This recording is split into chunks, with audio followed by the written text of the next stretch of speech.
Welcome, everybody, back to the Talk of the Town. I'm your host, Andy Burrows, and as you can see or hear, I'm joined by my co-host, Dunstable Town Vice Chairman, Mr. Matty Carrington, to talk all things England. Matty, good morning, sir. It's bright and breezy on a Sunday morning. We're recording this. How are you, brother?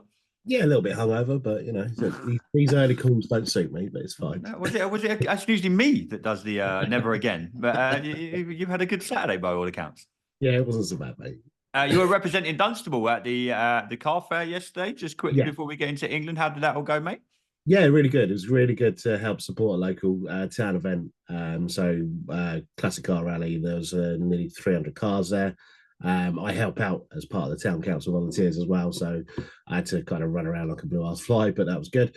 But yeah, it was really good to talk to people who genuinely interested about what we're doing.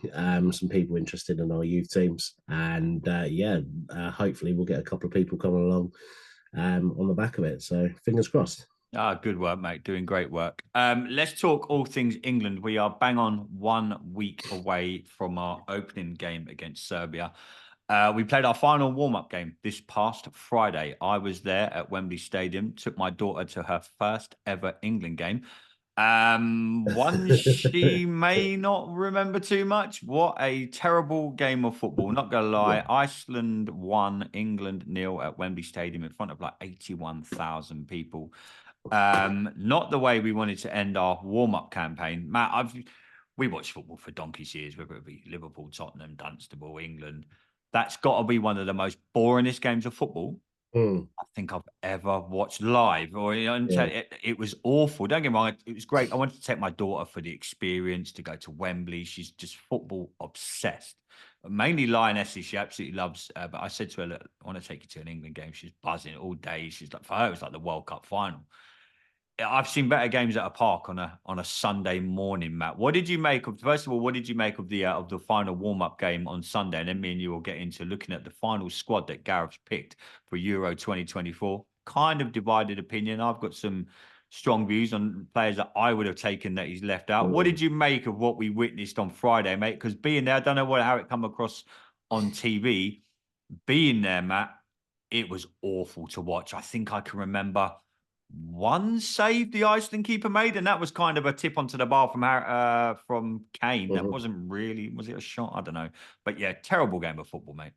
Yeah, I mean, I was at a meeting just beforehand, so was recording it to watch it afterwards. And mate, I think I whizzed through like 95% of the game in the end. Very, very boring. Very it I don't think it's time to worry yet. I have to admit, I saw there was some comments on Twitter. I don't know if they were in jest or anything about is it too late to get a new manager in before the European Championships. But Wow. yeah, it's I think just because on the back of a lot of things were made about the fact that the last time we played Iceland was obviously that tragic game at the previous European Championship when we lost, and yeah, all those VTs were coming out about Lineker and Alan Shearer saying it was like the worst game of football they've ever seen, etc.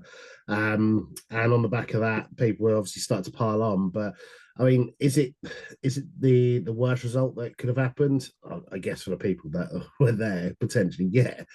But that does worry me a little bit because if you can't turn it on in front of your own crowd just before the European Championship, it does make you think: can you turn it on when you need to?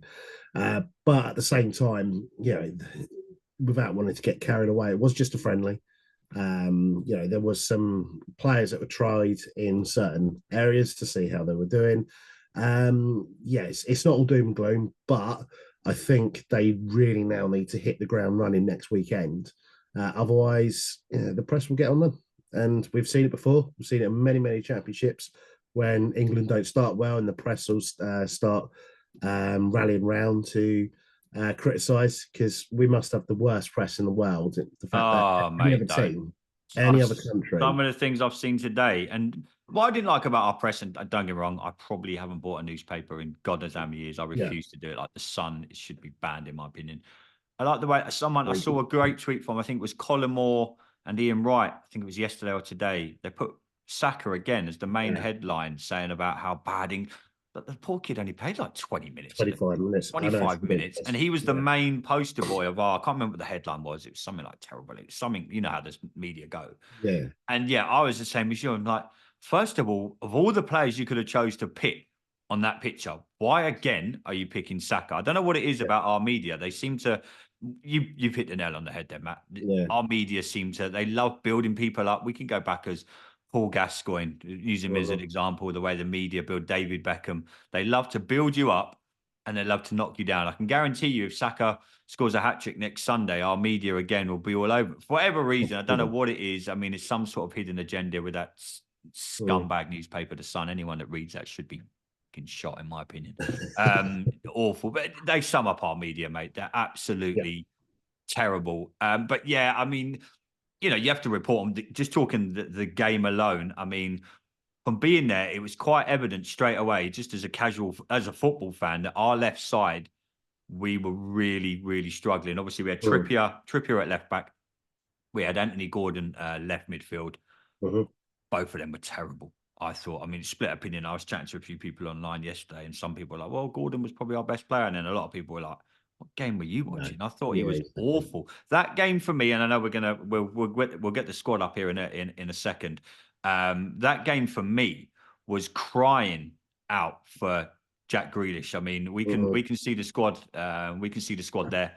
There's the squad that he's taken. That game for me on Friday was crying out for Grealish and maybe a Madison, and we'll get onto that in a second. But the left hand side, we really looked.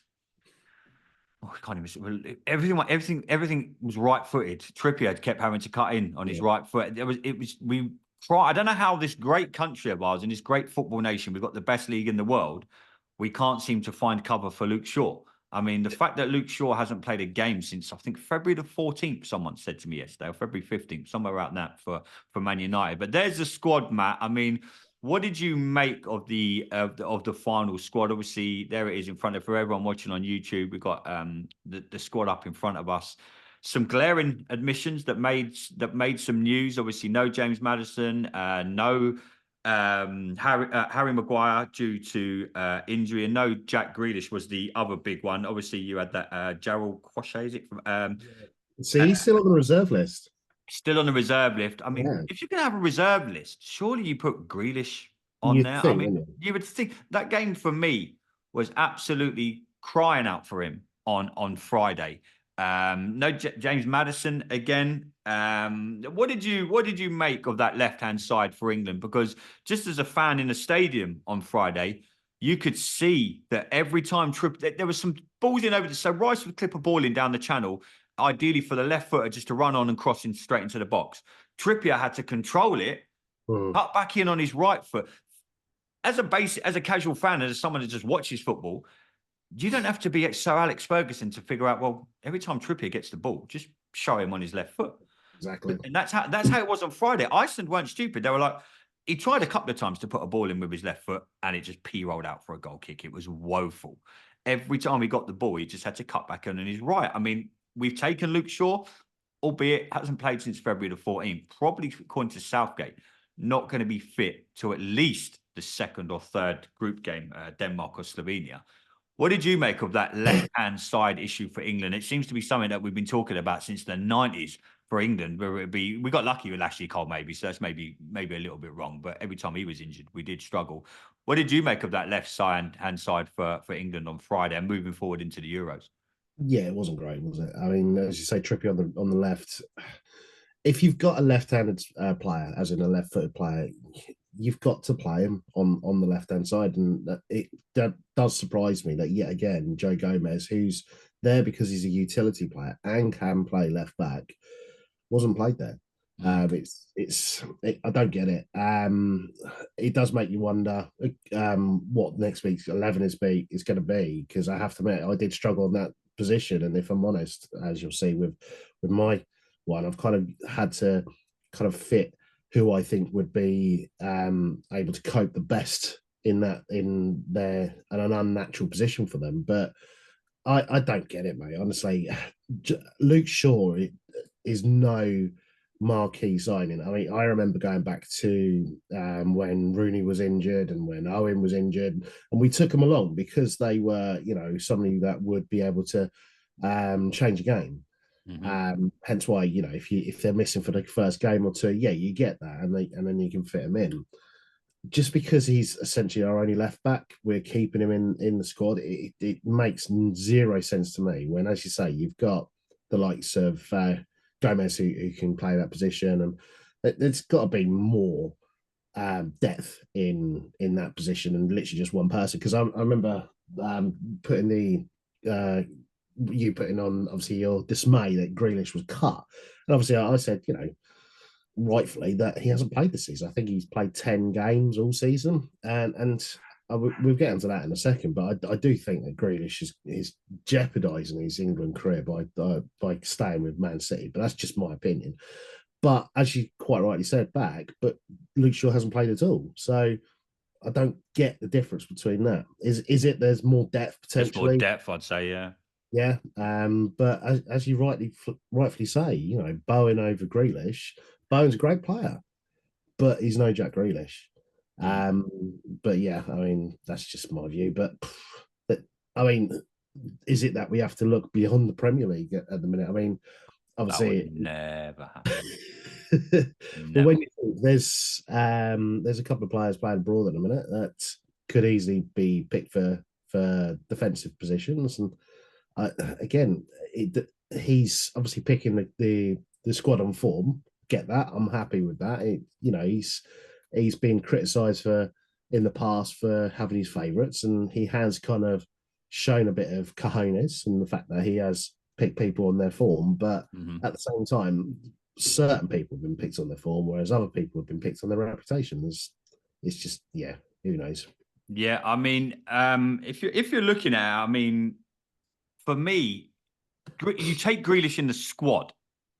I think you generally take him. Do you not think, like, I don't know, last 15, 20 minutes of a game, if we're going to want to go attacking, you very rarely bring on a defender with like 15, 20 minutes to go. I mean, for me, do you think that Grealish should have just at least been in the squad? We're going to James Maddison in a minute, but Grealish should have at least been in the squad? Yeah, I do. I mean, I was kind of, being a bit malicious, not malicious, but playful when I was saying to you the other day that he hasn't played. But I do think that him not playing throughout the season has massively jeopardised his chances. He's gone to Man City. I get that. He wants to play for the best team in the country. But at the same time, so did Calvin Phillips. And literally this time last tournament, everyone was talking about how great Calvin Phillips was. He's literally rotted on the bench and played a very bit part. And as a result, he's struggling to get game time at West Ham when he went there. But it does make you wonder. I know we had a conversation a couple of shows ago about players being picked from big teams. Maybe this is a time a thing that might change over the next couple of years, that we are generally picking players because of their form on the pitch so far. We'll see, I guess. Or Southgate's fine. Maybe he knows that this is his last tournament. We mentioned on the last show that there may be a contract, or when we had show before that, when we had Mel on, saying about how there might be a new contract on the table and how he could take us to the World Cup. Now, looking at the way he's gone about this squad, I mean, it's still a great squad. Look, don't get me wrong. I can see why we're one of the favourites to win it. But defensively, I'll say this now, a week before our first game against Serbia, I think defensively we'll get found out, because I think people will. And you only had to look at Friday. I mean, obviously, I was down the other end when Iceland scored their goal, so I had to watch it when I got back on TV. And Jesus, it was awful. I mean, we could have potentially. They had that one-on-one that they should have scored. I don't know why the hell that guy squared it would have been. I don't know why. It was one-on-one with Ramsdale, and there was the header that Ramsdale saved at the back post. That when I was right in the corner of that, and he actually mistimed that header. If he times that header, that's 3-0 to Iceland. So for me, defensively, England are wow, we're really struggling. And yeah, we should look. Let's not Serbia, Denmark, Slovenia. Jesus Christ, like anyone says on TV yesterday, if we can't get out of that group, winning 3 out of 3. I know this is England, and we'll probably draw with Denmark 1-1 and make it hard for ourselves against Slovenia. That's what we do in major championships, no matter who we are, who we play. we'll get through the group. So you're looking then to the last 16. What worries me is when you do come up against a Germany, a France, or a Portugal, someone of that ilk will be like, just back them down the left, just keep going. They've got, you've got Kieran Trippier at left back. He's not comfortable defensively. This Harry Maguire is going to be a big loss, I think. I mean, I know there's been so much controversy about him. He was injured, so that Gareth Southgate's already come out and said, look, I would have taken him if he was fit. For me, Braithwaite should have gone. How the hell? I think Southgate come out with that, it's maybe a tournament too soon for him. Yeah. I'm thinking, hang on a minute, look round the squad. You've got Anthony Gordon, never played in a major tournament. You've taken players in this tournament that haven't played tournament football for England. He's naturally left-footed. So you've got that. I've spoke to a few Everton fans who are like, wow, he's had an amazing season for Everton, albeit in a struggling team. He's been a standout player in that team for me. I don't know. I think defensively, mate, I think we're really going to struggle. But that's just me. But Matty, let's get on to our starting teams for this. Ours is pretty much the same. So I'm just going to get yours up here because mine is exactly the same. Apart from I have got Foden and Saka on different wings. So you've gone for 3 at the back, and I agree. This is where the whole left-hand side of it comes into it. This is what I would have done as well. You've gone Pickford, Walker, Stones, Gomez, Foden, Trent, Rice, Saka, Bellingham, Kane, and Palmer. Explain that starting 11 to me, mate. Are you playing Kane and Palmer as a 2, or is Palmer dropping back? So obviously you've got Bellingham there. Yeah, I think between the 3 of them, they can kind of switch between Bellingham and Palmer as to who's helping out as the more advanced player with Kane. As I say, Gomez, he's played left back for Liverpool. I think it was about 50 times so far, as well as all the other positions he played in. Stones and Walker has to go, as in go. Stones might be injured. I'm hearing Stones is injured now. I noticed about the first 15, 20 minutes of that game on Friday. I was with Lisa and obviously my daughter was there. And I was chatting to a couple of guys behind us, and we were like, Stones looks like he's like limping. We just did think nothing. I thought it might be impact. But then a couple of mates put in our WhatsApp group afterwards on the way home saying, Stones went off because he's got an ankle injury. Oh, well, wonderful. Exactly. So, if fit, I'm pretty. Do you think Trent gets in? Obviously, I do. Do you think Southgate puts him in? Obviously, me and you have. I would have. I don't see a team that you can't. He just gives you, free kicks. I think I love Trent Alexander as a midfielder. I mean, we bought him on at right back on Friday, which I was just like, Jesus Christ. I mean, I don't think Southgate knows what to do with him, Well, that's the trouble. I don't think many people do. I think Klopp was very clever of the way he has played him. Trent obviously started as right back, so he can play that position. Is that his best position? Absolutely not, because I say this as somebody who likes Liverpool. He's very suspect as a defender because he's more adventurous going forward. I think he gets in the team basically because I think he ran the show against Bosnia. And I know, all due respect to Bosnia, but it wasn't exactly, playing Italy or Brazil. But I think he did very well in that game. Obviously, got his goal. I think he got his goal because he was getting fed up with people, not able to get goals themselves. So I thought, sorry, I'll just do it myself. But it was a good goal. I think he plays. Obviously, I know you and I have got different opinions on Saka and Foden or which wing they play. I just think, and again, I think I said it a couple of episodes ago, Pep sees him as a right-handed midfielder, and Pep is I'll say this for gritted teeth, but the best coach in the world. And if he thinks that Foden should play on the right-hand side, who am I to argue? I hope Liam and Swanee ain't listening to this. Yeah, I know what you mean. Saka. I thought the game changed when Saka and Trent come in, albeit, and I say changed, I mean by a small percent because it was still an appalling game. But obviously the team that started on Friday, I think the back line will be what starts if everyone's fit. That will be next Sunday. Obviously, you've got Bellingham to come back in. What worried me was, Matt, that we couldn't break Iceland down. I think Serbia are going to play like that against us with this low block. All we did, and everyone was sitting around me, and everyone was kind of saying the same thing. It was just sideways passing, sideways passing, literally for 90 minutes. You'd get it out on the right. It would come into Rice. Rice would go out to Gordon. Gordon would come back into Rice. Rice would knock it back to Stones. Stones would go out to Walker. It would come back. And it literally done that for 90 minutes. And the amount of times we got to the edge of the box and you could hear like 81,000 people shoot. I don't think we had one shot from outside the box. We may have had one that probably hit the upper tier. I think we had one at the end of the second half that hit the upper tier of Wembley Stadium.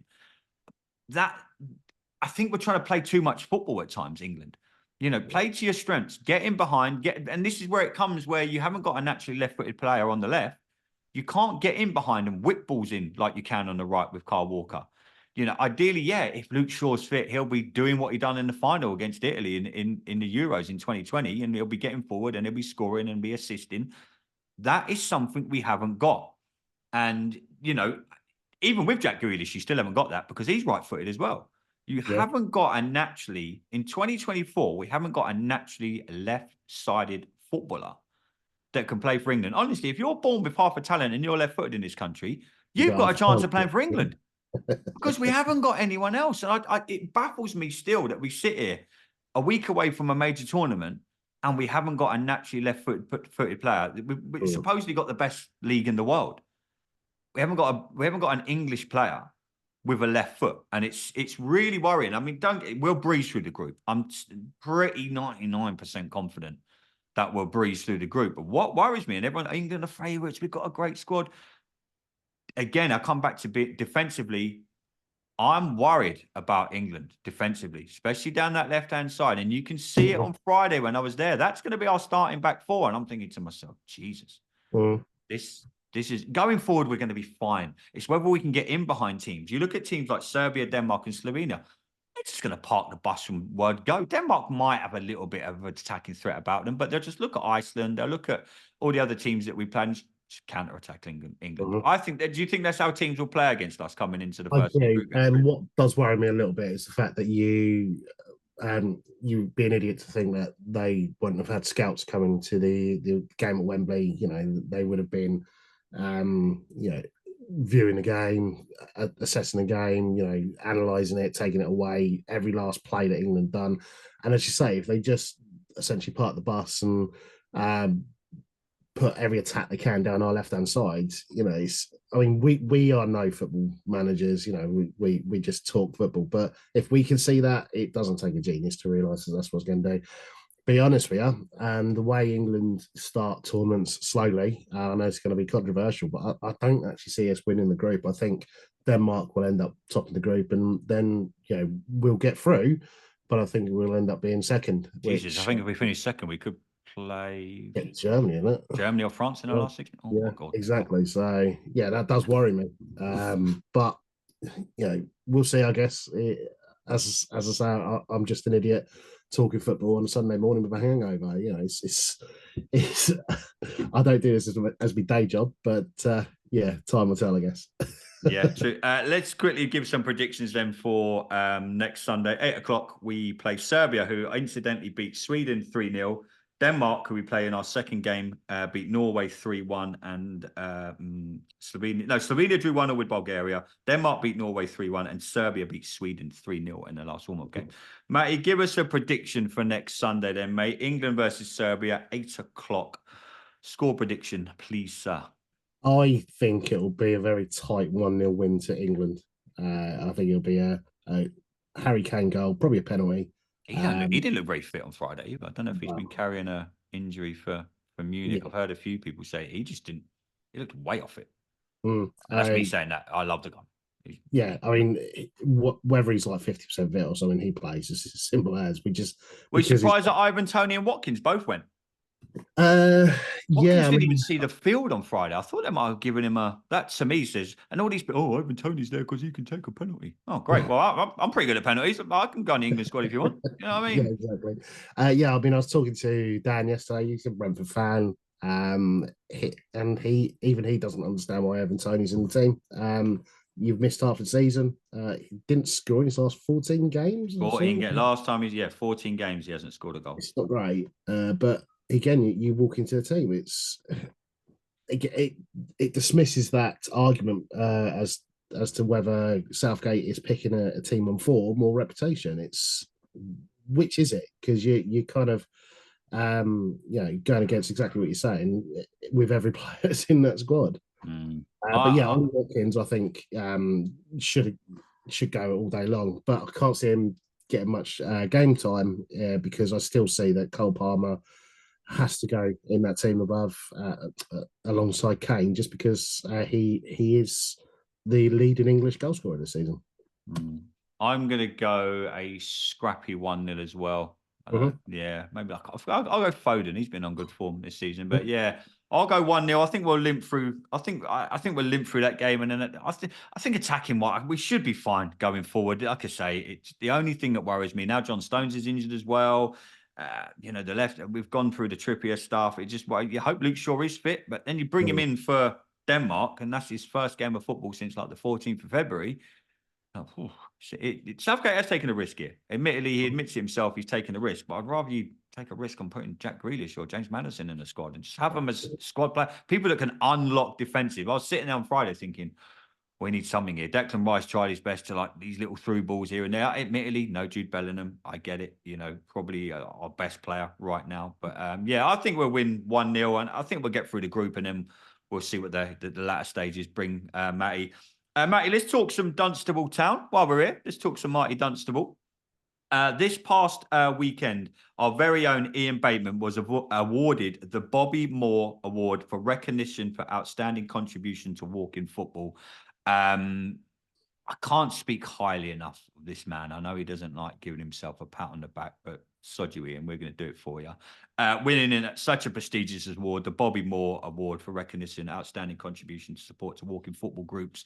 We're dropping our videos really soon that we filmed this past Saturday about all the great groups that Dunstable Town and the Walking Football was highlighted as one of them. Matty, I think it's so good how the work that Ian's put into the Walking Football. I remember when it very first started, chatting to him about it. I think I went along to like one of the first sessions, have a little watch, and I played a couple of times.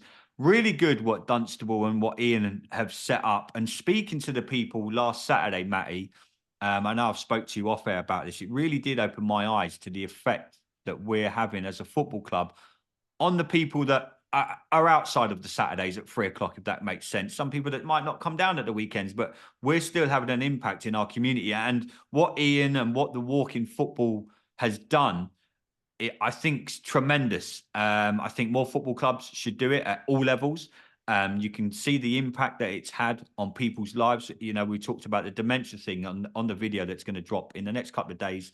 Brad's going to get that out there. I mean, I urge everyone to go and watch the videos that we've done last Saturday at Creasy Park, speaking about the whole how the Walking Football can affect people with dementia and how it helps them. Like, you remember when you get on a football pitch, there's something that just in your brain just goes and it clicks. And I think Ian's played such a pivotal role in setting up the Walking Football at Dunstable, mate. Very proud moment yesterday when I saw him with that award, the Bobby Moore Award. Definitely, yeah. Anyone who knows Ian knows that he's probably the most humble, modest guy out there. And even when he was getting tagged by people saying, "Well done, Ian," he's saying this is an award for Dunstable Town. Yeah, it's a group. It's groups that the club have set up to try and help out. But my God, he is the person who has literally run with everything from it. You're not allowed to run in Walking Football, mate. Very good. Thanks. You've been preparing that one for a while. Yeah, I've been waiting for you to tee that up, mate. Yeah, so all his work that he's done with setting up, helping to set up all the mental health, the dementia groups, as well as the groups that we're doing down or starting to do down in Houghton Regis with local schools, and it just goes to show that everything that we're doing at the minute is literally for everybody. So there should be nobody who is unable to get involved in the game, male, female, disability or not. Everybody can get involved, and Ian has played a massive part and really grabbed the balls by the horn and moved it forward. So I just want to thank Ian for all his hard work. He is Mr. Dunstable Town himself, and fully deserved to get that award. From what I'm hearing, because he wasn't too sure who nominated him. Apparently, there was one person who nominated him. That's the reason it got through. But from what I've heard, there was actually like 5 or 6 different people who nominated him for that, and that just goes to show that he is helping to change the lives of many, many people, not just one or two. And I mean, I've obviously seen some of the walking football that goes on. I know that it's been attended by people that you probably wouldn't see come support at Dunstable Town. I mean, Aaron, for one of the fans from AFC Dunstable, I have a lot of banter with Aaron, and he comes along and help and does walking football because it's something that he is accessible to him. So it's really good that as I say, no matter what your persuasion, no matter what your disability, age, anything, you can come along. And Ian's played a massive part of that. And again, when I was talking to people at the car rally yesterday, people were talking more than just, oh, that's the team that George Best plays for. They were talking about all the mental health groups. They were talking about I come and play for that walking football that you do. Thanks very much for doing this. It's really proud. I was very proud to hear all the positive feedback that we were getting from people yesterday, and Ian plays a massive part in that. So yeah, well done from me, and well done from everybody at the club. Yeah, I mean, that echoed in the interviews again. They're going to drop on the YouTube channel soon. When I was sitting down with the people from like Chums and Crumbs, the walking football, all the groups that we do at Dunstable Town, which there's many. Like you say, if anyone's interested, just get in contact with Matt, Andrew, myself. We'll put you where you need to be put. But I was just sitting there doing the interviews, and you don't realize as much the impact you have on people's lives. When I was hearing stories about, oh, Chums and Crumbs is the only day that a certain person might get out the house, and that 2-3 hours at Chums and Crumbs, just with a bit of cake and a cup of tea, just chatting to people, you don't kind of realize when you're doing this and you're podcasting and you're going to football games and you're talking England and the Euros, and then you do take a step back and you listen to these people. I wasn't really interviewing these people last week. I was just listening, and it was good for me just to, as a human being, to go, wow, this lady, they were telling me about a lady that was the only time she left the house that week to go to Chums and Crumbs. And it also, what it does it gives your support network a couple of hours break, just off from maybe looking after mum or dad, or, something like that. Oh, I just get to breathe for a couple of hours. Not that we'd all do it. We'd all do it for our family members. We'd all do it. But what Chums and Crumbs offers, what the Walking Football offers, what all the groups that we do offer, gives people the support network, gives them maybe a couple of hours off just to go and have a cup of coffee, or maybe to meet up with some friends. And I think it's so good what Dunstable are doing, what we've set up. We should be so proud that we're not just a Saturday 3 o'clock ranting and raving, doing podcast talk. When you do step back and you think, wow, we're doing the work we're doing in this community. And, Ian's been highlighted with the award, and it should be fully deserved. The man is an absolute Dunstable Town legend. I love the man to death. But everything from Peter, from yourself, from Andrew, from all the guys and girls that set up every group that we do at this football club, everyone, every single woman, man, and child should be so proud of what we've done. And I urge everyone to go and watch the videos that we're about to drop about the community work that we do, because they are eye-opening. And you do realize then, Matt, that life goes beyond football. Football can, and I said, you'll see when the interview drops, the main question that I ask people, I'd be interested to just get your views just while we wrap up here. I said to people, what role do you think that sport can play in things like the dementia and the Chums and Crumbs, getting people, might be the elderly, out the house? And there's a guy that just comes and reads a poem every week. And, it just, for me, it was very eye-opening, Matt. Yeah, I mean, I've obviously touched on quite a lot about how I took my dad to Wembley a couple of weeks ago. My dad's got Parkinson's. He basically he's very poorly, but seeing him there cheering on his team, and I think I said before that I could see a tear in his eye when Southampton won. It's probably the one thing that connects me most with my dad, because I always remember Dunstable Town was the first team that he took me along to. I always remember having a kickabout with him in the garden, and it's football. Whilst I know, obviously, Shank said, football's more important, or the most important thing in the world. It's I don't obviously attest to it being the most important thing in the world, but I think it helps create the most permanent memories. As you say, I mean, So as I say, I've obviously spent a lot of my time with my dad. I obviously saw you put some bits and pieces about you going with your dad to Wembley. I think it creates the most memories, especially for men in this country, because mental health is obviously talked quite a lot, and it's the one subject that is a bit, even now, is still taboo, but it's the one time where you can actually be completely emotional around people of your same peers. And as I say, with my dad, with your dad, and there's many examples out there. My stepson Mick, he works for Leeds United, but he still remembers coming with me to what. Yeah, sorry about that. But he still remembers come and watching non-league football with me, and those are the memories that we hold very close, because it's the time where you can shout and scream and cheer and cry because your team's winning or losing or going out of business. It's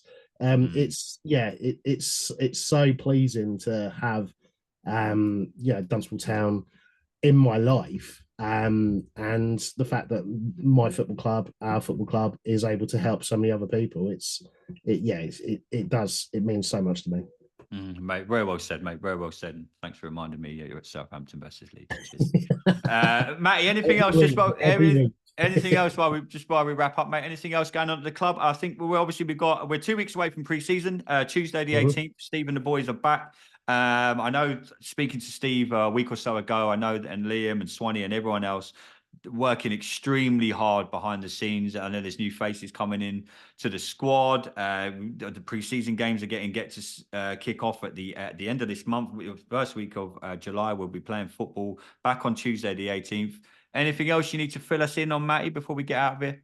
Yeah, so next weekend is the youth sections presentation. So next Saturday between 11 and 5, I think it is. We're doing presentations for all the youth players down there. So, I mean, if anyone wants to come down and see the next generation of Dunstable Town Football Club, it'd be great to see people there. Then on the Sunday, just before the season really kicks off, we are having some people come down and do some litter picking and just have a bit of a tidy up around the ground. And whilst we realise that, we don't own the ground, it is our historic home. It's the 60th year this year that we moved into Creasy Park. So, we're very proud to base ourselves at Creasy Park. So there's going to be some people going down to have a bit of a tidy up and just help get everything looking tip top, ready for the new players to come in for the start of the training on the following Tuesday. As well as that, on that day, we're going to have a bit of a sit down with some volunteers to see if there's any ideas that people can help us out with. So yeah, next Saturday and next Sunday, a couple of big days down at Creasy Park. We'd love to see people down there. Scrap that podcast. It's rubbish. That's my idea. Get rid of that. Matty, it's been great to sit down. Thanks. It'd been great to sit down and talk some England with you, mate. I know that I think Creasy are showing the game next Sunday, so I'm told. So if anyone does want to go down and watch England at Creasy Park, I believe they're showing the England game next Sunday at 8:00. Me and Matt are going to be back doing some stuff, and we're going to be at pre-season training on the 18th, bringing you some really cool content. Just go onto YouTube, type in Dunstable Town FC. Click subscribe. It really does help us out. I know I bang on about it 24/7, but we really are appreciative of everyone that's subscribed. We've had some great feedback since yourself and myself have put this on YouTube, Matt. So the club is growing. The club's getting bigger and bigger each day, mate. Let's keep doing what we're doing. We're going to be back probably next week talking some Dunstable Town, talking some England. Let's hope we kick off the Euros with a win, mate. I'm hopeful. Not in after Friday. I don't know. I'm not Debbie Downer, but I was just like, oh, Jesus Christ, it's got to be better than this. But I'm sure it'll be better than this. But ladies and gentlemen, this has been the talk of the town. I've been your host, Andy Burrows, with the amazing Matty Carrington. Till next time, everybody, up the mighty Blues.